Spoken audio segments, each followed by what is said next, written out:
दोस्तों, our news source channel में आप सभी का स्वागत है। काफ़ी दिनों के बाद मैं वीडियो शूटिंग करने जा रहा हूं, क्योंकि बीच में काफ़ी वो काम आ जा रहा था फिर, और वो लैंग्वेज का भी कुछ प्रॉब्लम है। हाँ, मैं यहाँ पे एक बात कहना चाहता हूं कि आप लोगों को मेरे लैंग्वेज में थोड़ी दिक्कत आ रही होगी, क्योंकि मैं हिंदी बैकग्राउंड से नहीं हूँ। तो फिर मैं कोशिश करता हूँ अपने हिसाब से कि जितना हो सके अच्छे से हिंदी में बोल सकूँ। और अगर आप लोगों का लैंग्वेज के लिए कुछ बोलना है तो फिर कमेंट सेक्शन में प्लीज़ आप बताइए, ताकि मैं खुद को सुधारने की कोशिश करूँगा, ठीक है।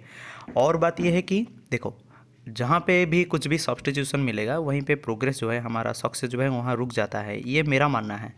तो फिर मैं खुद से कोशिश करता हूँ जितना हो सके उतनी अच्छे से आप लोगों के साथ हिंदी में बातचीत करने के लिए। और मैं ओडिशा से बिलोंग करता हूँ, यानी कि ओडिया में काफ़ी अच्छे से बोल सकता हूँ। जय जगन्नाथ। ओडिया तो मैं बहुत भल भी कहीपरि, किंतु तापर भी चेष्टा करुँच, जेहेतु कि मैंने भलसे जानती कि रियलिटी हूँ कि इंग्लीश बा हिंदी आम मान दरकार, जेहेतु नेशनल वाइड किसी गोटे न्यूज आमको स्प्रेड करार अच्छी। तो okay, so come back to the point of our discussion. आज का पॉइंट ऑफ डिस्कशन ये है कि तमिलनाडु बैंड्स ऑनलाइन गेमिंग। वो ऑनलाइन गेमिंग जो है, एक्चुअली ऑनलाइन गेमिंग के खिलाफ वो जो गैम्बलिंग चल रहा है, वो गेमिंग को नाम देकर उसे ही वो बैन कर चुके हैं, जो कि काफ़ी इलीगल है। इसके बारे में हम लोग जानेंगे, और काफ़ी इंटरेस्टिंग फैक्ट जो है तमिलनाडु के बारे में वो भी जानेंगे, जो कि हमारे एग्जाम पॉइंट ऑफ व्यू से काफ़ी इंपॉर्टेंट है। तो फिर चलो शुरू करते हैं ये वीडियो। और वो एग्ज़ाम फैक्ट, यानी कि जो टॉप फैक्ट आप लोगों को अगर अच्छा लगे तो फिर वो कमेंट में बताना कि सबसे उनमें से सबसे अच्छा कौन सा पॉइंट लगा, ठीक है। फिर चलो, सॉरी बीच में कुछ वो आ गई थी वो इंटरप्शन। चलो देखो, ऑनलाइन गैम्बलिंग जो है वो क्या होता है, वो ऐसे हम लोगों को इंटरनेट के ज़रिए कुछ वो पैसे वगैरह हम लोगों को देना पड़ता है। जैसे वो बेटिंग वगैरह लगाते हैं ना, फिर काफ़ी इस तरह की इंटरनेट को यूज़ करके हम लोगों को पैसा वगैरह डालना पड़ता है कि कौन सा टीम जीतेगा कौन सा टीम हारेगा, बस बाजी लगाते हैं वो लोग। जैसे कि गेम्स हो गया पोकर, कैसीनो, स्पोर्ट्स, ये नीचे आप लोगों के लिए ये है, देख सकते हो, ये हो पोकर गेम, जैसे कार्ड्स वगैरह में वो खेल वगैरह होता है। फिर ये देखो कॉइन्स, कार्ड्स वगैरह भी है इस पर, कैसीनो में ऐसा खेल जाते हैं। और ये क्या, विदेशियों में ये जो गेम है काफ़ी उन लोगों में बहुत फेमस है। ये लोग इसे काफ़ी आसान तरीका समझते हैं पैसे कमाने के लिए। और स्पोर्ट्स बेटिंग जो है, यानी कि कोई भी मैच वगैरह चल रहा है उस दौरान ये लोग सपोर्ट करते हैं किसी टीम को, फिर बोलते हैं चलो हम इस टीम को ये मान लेते हैं कि हाँ चलो ये जीतेगा, तो फिर उसके सपोर्ट करके ये बस वो ऐसे गैम्बलिंग करते हैं, यानी कि पैसा वगैरह वो डालते हैं गेम में, ताकि उन लोगों को कमाई आसानी से हो जाए। देखो, खेल कोई एक रहा है और पैसा कोई और लगाकर कमाना चाहता है, पर ये जो है इलीगल मानते हैं इंडियन गवर्नमेंट जो है, इसे इलीगल मानते हैं। तो फिर इसीलिए इसको पूरी हमारे इंडिया में बैन है। तो पर ये तो बैन है, पर जो हिंदुस्तान टाइम के एक रिपोर्ट में ये पता चल चुका है कि ये जो गैम्बलिंग है ये सिर्फ नाम का है, यानी कि इसके गैम्बलिंग के खिलाफ जो रूल बना है ये सब सिर्फ नाम का है, क्योंकि ये पीछे में ये भी चल रहा है, लोगों के बीच ये सब चल रहा है। और जिसके वजह से क्या क्या हो रहा है क्या नहीं, ये सब हम लोग जानेंगे वीडियो के तहत। फिर देखो, जो तमिलनाडु के गवर्नर है बनवारीलाल पुरोहित, इन्होंने इनका सीएम जो है, यानी कि गवर्नमेंट जो चीफ मिनिस्टर जो है इनका पलानीस्वामी जो है, उनके हिसाब से, यानी कि वो गवर्नमेंट का रेफरल के हिसाब से इन्होंने एक वो रूल जो है लागू कर दिए, ताकि कोई भी ऐसे ऑनलाइन गैम्बलिंग वगैरह नहीं कर सकें। यहाँ आप लोग देख सकते हो कि, और इसके तहत ये जो रूल लागू किए, इसके तहत ये इन्होंने कितना अच्छा काम वो किए, आप लोग देख सकते हो। जो इनोसेंट पीपल होते हैं, स्पेशली जो लोग यंगस्टर होते हैं जिनको अभी कैरियर बनाना हो, वो लोग क्या करते हैं कि ऑनलाइन गैम्बलिंग के चक्कर में आकर, काफ़ी आसान तरीके से पैसा कमाने के चक्कर में आकर ऐसे काफ़ी पैसे वो बर्बाद करते हैं और बहुत फ्रस्ट्रेशन में चले जाते हैं। क्योंकि आप लोगों को पता है, जो यंगस्टर लोग होते हैं, यानी कि जो स्पेशली जो लोग टीन एज में रहते हैं, उन लोगों जो कुछ भी वो प्रैक्टिस को डेली वो करते रहते हैं, कुछ भी काम अगर वो हमेशा करते रहेंगे तो फिर वो आदत बन जाएगी उनका, और उससे निकलना काफ़ी मुश्किल हो जाएगा। फिर ये लोगों को बस ये बचाने के लिए, यानी कि हमारे जो यंगस्टर है, इंडिया की यूथ पावर है, देखो सेकंड पॉपुलर कंट्री है, यानी कि काफ़ी सारे यूथ पावर यहाँ देखने को लिए मिलेगी। फिर इन लोगों को कैसे सही मार्ग को दिखाया जाएगा, कैसे उन लोगों को बचाया जाएगा, इसके लिए तमिलनाडु के जो है गवर्नर जो है, उन्होंने काफ़ी अच्छे स्टेप लिए हैं।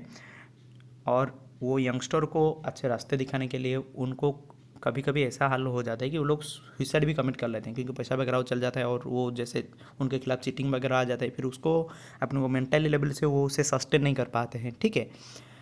फिर वो सबसे बचने के लिए, यानी कि वो सब से दूर रहने के लिए, इन्होंने ये एक्ट को क्या लॉन्च कर दिया, लॉन्च तो नहीं बोलते हैं, क्यों लॉन्च का मतलब ये होता है कि धरती से कोई वो आसमान पे जाना, यानी कि इसे लागू कर चुके हैं, ठीक है, इसे इंट्रोड्यूस कर चुके हैं। तो फिर यहाँ देख सकते हो ये जो है ऑफिशियल नोटिस है, और ये हैं उनके गवर्नर बनवाली सर जी, ठीक है। फिर देखो, सॉरी मरीलाल सर जी। और देखो यहाँ बात समझने के लिए क्या है कि हमारे जो इलेक्ट्रॉनिक मीडिया के लिए जो फंड ट्रांसफ़र होता है, यानी कि कुछ अमाउंट बैलेंस जो होता है वो ट्रांसफ़र होता है, जैसे कि फ़ोन पे, गूगल पे से, वो सब मीडियम के जरिए, फिर ऑनलाइन ट्रांजैक्शन के जरिए जो मनी वगैरह ट्रांजैक्शन होता है, या फिर वो बेटिंग लगाते हैं कौन सा टीम वो जीतेगा, कौन सा टीम नहीं, कौन सा टीम हारेगा, उसके खिलाफ ऐसे बेटिंग वगैरह जो लगाते हैं, उससे ये कम्प्लीटली बैन कर चुके हैं। कोई भी इंसान या फिर कोई कंपनी अगर इसे चला रहा है तो फिर उसके अगेंस्ट काफ़ी एक्शन, मतलब कि स्ट्रॉन्ग एक्शन वो लिया जाएगा, ठीक है। और इसीलिए ये क्या बोले कि the people who host common gaming, मतलब कि जे इसे होस्ट कर रहा है, यानी कि इसे जो संभाल रहा है सब कुछ, उनके खिलाफ 10,000 रुपीज़, यानी कि तकरीबन 10,000 तक वो फाइन वो लग सकता है, और 2 साल तक का जेल भी हो सकता है। और जो पर्सनली इसे खेल रहे हैं अगर वो पकड़े गए तो उनके खिलाफ 5,000 फाइन लगेगा, और 6 महीने का कारावास भी हो सकता है, यानी कि उनको भी जेल दंड मिल सकता है। फिर देखो इसका पीछे रीज़न क्या है, जो कि मैं पहले बता चुका हूँ कि जो इनोसेंट पीपल है, यानी कि जो स्पेशली यंगस्टर हैं, उनको जो चीटिंग से बचाने के लिए, और ताकि वो अपनी मेंटल बैलेंस वो सुधर सके, सुइसाइड वगैरह ना करे, इसीलिए ये रूल बनाया हुआ है। और ये से वो बुरी काम पे अगर ऐसा कुछ आदत वगैरह हो चुका है तो फिर वहाँ से निकलने की कोशिश करना है, क्योंकि देखो ज़िंदगी है तो इंसान हुए ना, तो फिर हमसे वो गलती होता है, पर वो गलती से कुछ ना कुछ सीखना चाहिए।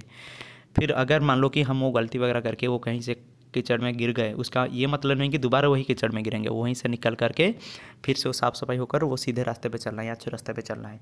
तो फिर देखो इसके तहत तो क्या क्या वो एक्ट वगैरह लागू किए हैं। देखो तमिलनाडु गेमिंग एक्ट जो है उसे अमेंडमेंट लाए, यानी कि उसमें करेक्शन वगैरह वो कर चुके हैं। और देखो चेन्नई सिटी पुलिस एक्ट 1888, ये जो तीनों एक्ट हैं इस पर ये, और जो आखिर वाला है the Tamil Nadu district police act 1859, ये तीनों जो एक्ट है उसे अमेंडमेंट, यानी कि वो संशोधन कर चुके हैं, ठीक है। अच्छा, फिर ये तो हो गया हमारा जो अपडेटेड न्यूज़। और अब देखो ये क्या है, ये जो है विवेकानंद रॉक मेमोरियल है, जो कि एक पॉपुलर टूरिस्ट जगह है, यानी कि काफ़ी लोग यहाँ जाते हैं यहाँ, जो कि भाभाथुराई कन्याकुमारी में है, जो आखिर पॉइंट है इंडिया का जो है वहीं पे स्थित है ये, ठीक है, दक्षिण की दिशा में। आप लोग देख सकते काफ़ी अच्छा जगह है। फिर देखो क्या क्या टॉप 10 फैक्ट्स है तमिलनाडु के बारे में, और देखो आखिर में और भी काफ़ी अच्छा अच्छा फिगर वो देखने के लिए मिलेगा। फिर ठीक है, और आप लोग यहाँ देखिए कि पहला फैक्ट ये है कि Tamil Nadu is the official language of this state as well as Sri Lanka and Singapore. ये काफ़ी इंटरेस्टिंग है कि नहीं, कि देखो श्रीलंका और सिंगापुर के जो ऑफिशियल लैंग्वेज है, हमारा तमिलनाडु जो है यहाँ के भी ऑफिशियल लैंग्वेज वो है। और इससे एंशिएंट टाइम पे मतलब कि ये काफ़ी क्लासिकल लैंग्वेज है, यानी कि काफ़ी वो पुराने लैंग्वेज है जिसका काफ़ी मायने रखते हैं ये लोग, जो लोग तमिल से बोलते हैं। और इसे तामीज़ के नाम पे भी जाने जाते हैं, ठीक है। देखो तमिल को तामीज़ के नाम पे भी जाने जाते हैं। और जो लोग तमिलनाडु पे रहते हैं उन्हें तमिलियन बोलते हैं। जैसे मैं उड़ीसा से हूँ तो फिर हम लोगों को ओडिया नाम के जाने जाते हैं, सभी लोगों को पहले उड़ीसा था और ओडिया नाम पे जाने जाते हैं। फिर तमिलनाडु के रहने वाले को हम लोग क्या बोलते हैं, तमिलियन, ठीक है। और उनका जो लैंग्वेज है तमिल, इसे तमिलीज भी बोलते हैं, ठीक है। और देखो तमिलनाडु का सेकेंड फैक्ट क्या है कि largest bus terminal in Asia, Asia का लार्जेस्ट बस टर्मिनल है। और हमारे इंडिया जो है, इंडिया का greatest number of international airport यहाँ है, ठीक है। मतलब कि सबसे ज़्यादा एयरपोर्ट यहाँ पाए जाते हैं। और तमिलनाडु का कैपिटल तो पता है आप लोगों को क्या है, कि चेन्नई है। फिर देखो तमिलनाडु के जो 3 पोर्ट होता है, यानी कि जहाँ पे पानी में जहाज़ वगैरह आकर वो लगता है, कोई वो ट्रेडिंग वगैरह करना हो तो फिर समुद्र के जरिए, तो वो क्या क्या है, 3 मेजर पोर्ट, जो कि है चेन्नई, इन्नोर और एक है टूटिकोरिन, जो है वो काफ़ी फेमस है। और सबसे ज़्यादा, यानी कि जो चेन्नई में, सॉरी तमिलनाडु में सबसे ज़्यादा पोर्ट होता है, ठीक है, जो कि भारत के बाकी सारे स्टेट से ज़्यादा है उनका नंबर। और एम एस स्वामीनाथन जो है, ग्रीन रिवॉल्यूशन जो हुआ था, यानी कि राइस प्रोडक्शन को इंक्रीज़ करने के लिए और राइस और व्हीट प्रोडक्शन को इंक्रीज़ करने के लिए लोगों के बीच अवेयरनेस क्रिएट करने के लिए, ताकि इसका प्रोडक्शन ज़्यादा हो, क्योंकि हमारा जो पॉपुलेशन का डिमांड है उससे फुलफिल करने के लिए इसका फाउंडर जो है M S Swaminathan, green revolution का जो फाउंडर एम एस स्वामीनाथन, उनका भी राज्य ये है तमिलनाडु। और फिफ्थ फैक्ट ये है कि भारतनाट्यम जो है इसका ट्रेडिशनल डांस है। इसके अलावा यहाँ कोलातम, करगतम, मलयातम नाम की लोकल डांस भी पाए जाते हैं, जिसे फोक डांस भी बोलते हैं। ठीक है, और देखो, और अगला फैक्ट ये है कि पोंगल जो है काफ़ी फेमस इनका फेस्टिवल है, तमिलनाडु का फेस्टिवल है, और इसका लिटरली मीनिंग ये है कि स्पिलिंग ओवर। ठीक है, और ये जो पोंगल के दौरान एक को स्पेशल पार्ट होता है इसका, जिसका नाम है जालीकट्टू, जिसके दौरान क्या होता है कि जो हमारे बुल होते हैं जो उसे निकाल देते हैं, जो काफ़ी वो डेंजरस होते हैं बुल, यानी कि काफ़ी स्ट्रांग भी है वो, उसे निकाल देते हैं कि एक वो मैदान में, और जो लोग काफ़ी करेजियस होते हैं, यानी कि जिनका काफ़ी साहस है, वो ऐसे जाकर वो सांड जो होते हैं उसे बांध लेते हैं। ठीक है, और उसके जो बुल के ऊपर वो बैठ जाते हैं ताकि उसे काबू में कर सकें। उसे पकड़ के ऐसे उसे अगर वो बांध लेंगे तो फिर माना जाएगा कि उनमें काफ़ी सारे कवरेज है, यानी कि काफ़ी सारे साहस है। और देखो उसका अगला फैक्ट क्या है कि मैरीना बीच जो है सबसे, हमारे अगर वर्ल्ड के देखेंगे कि जितने सारे लॉन्गेस्ट और लार्जेस्ट जो बीच होते हैं, और बीच के नज़दीक में काफ़ी सारे लोग भी पाए जाते हैं, वो लोग भी अपनी वो कमाई वगैरह करते हैं कि समुद्र से मिलने वाला कुछ जो चीज़ वगैरह बेच के, या फिर जो टूरिस्ट लोग जाते हैं उन्हें अट्रैक्ट करने के लिए भी काफ़ी सारी चीज़ें बेचते हैं, जैसे नारियल वगैरह, ऐसे खिलौना वगैरह ऐसा बेचते हैं। तो फिर वहाँ पे अर्बनाइजेशन वगैरह होता है, यानी कि काफ़ी सारे लोग भी वो रह जाते हैं।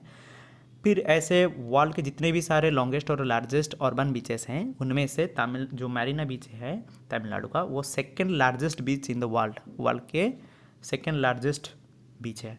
ठीक है, और यहाँ पॉपुलर हिल स्टेशन भी पाए जाते हैं, जिनमें ऊटी, कोडाईकनाल, येरकाउड, कन्नूर, भालपराई, येलागिरी, सिरुमलाई, कलरायन, ऐसे काफ़ी होते हैं। ठीक है, और इन्हें काफ़ी पवित्र भी मानते हैं, और इनका भी कुछ वो लोग देखो, कहीं पे भी कुछ भी वो बनावट होती है, या फिर कहीं पे उतना फेमस जगह होती है, उससे जुड़ी हुई कोई काफ़ी कहानी भी रहती है ना, फिर ये काफ़ी उनसे होली मानते हैं, तो फिर और उसे उसके पीछे भी काफ़ी वो कहानी की वजह से ये काफ़ी फेमस है उन लोगों के बीच। और अगर कभी वो मिले अपॉर्चुनिटी तो फिर वहाँ जाकर घूमने की कोशिश करना, पर अभी कोरोना के दौरान ऐसा मत करना। और देखो यहाँ पे नेशनल पार्क जो है मुदुमलाई नेशनल पार्क, ये एक वाइल्ड लाइफ सेंचुरी भी है, जिससे क्या होता है कि काफ़ी सारे एनिमल्स यहाँ प्रोटेक्ट, वो मतलब वो सेफ फील करते हैं। वो एनिमल्स के बीच क्या क्या एलिफेंट्स है, बंगाल टाइगर है, इंडियन लियोपर्ड भी है। और सिर्फ ये लोग नहीं, इसके अलावा 250 more different types of birds will be there, मतलब कि 250 से ज़्यादा तरह की पक्षियाँ भी यहाँ पाए जाते हैं। और तमिलनाडु जो है यहाँ पे 30,000 तकरीबन 30,000 से ज़्यादा हिंदू टेम्पल्स हैं। ठीक है, तो फिर मान सकते हो यहाँ कितना बड़े वो हिंदू का पॉपुलेशन यहाँ मिले होंगे। और वो आजकल के नहीं, काफ़ी पुराने ज़माने, यानी कि सदियों से पहले ये है। और इनमें से सबसे कलरफुल अट्रैक्टिव अगर कोई हो तो फिर वो है मदुरई मीनाक्षी अம்மन टेम्पल। ठीक है, जो कि काफ़ी फेमस है यहाँ। तो फिर देख सकते हो यहाँ कुछ पिक्चर भी है, यहाँ देख सकते हो कितना इंटरेस्टिंग और सॉरी कितना अट्रैक्टिव है, ये देख सकते हो। और सबसे सुंदर वाला वो माने जाते हैं वो दक्षिण की दिशा में, और ये कहाँ है, मदुरई स्टेट, मदुरई रीजन जो है तमिलनाडु के स्टेट में है। और कुछ भी पिक्चर है यहाँ देख सकते हो, ये उनका कलाकृति है, आप लोग देख सकते हो। तो फिर आप लोगों को ये रिक्वेस्ट है कि वीडियो के बाद बताना कि लैंग्वेज आप लोगों को क्या चाहिए, और ये जो 10 फैक्ट मैंने बताया उनमें से लिखना कि सबसे आसान क्या, सबसे अच्छा आपको क्या लगा। ठीक है, तो फिर उम्मीद करता हूँ कि आप लोगों को वीडियो का काफ़ी अच्छा लगा होगा। Thank you and keep supporting. Have a nice day.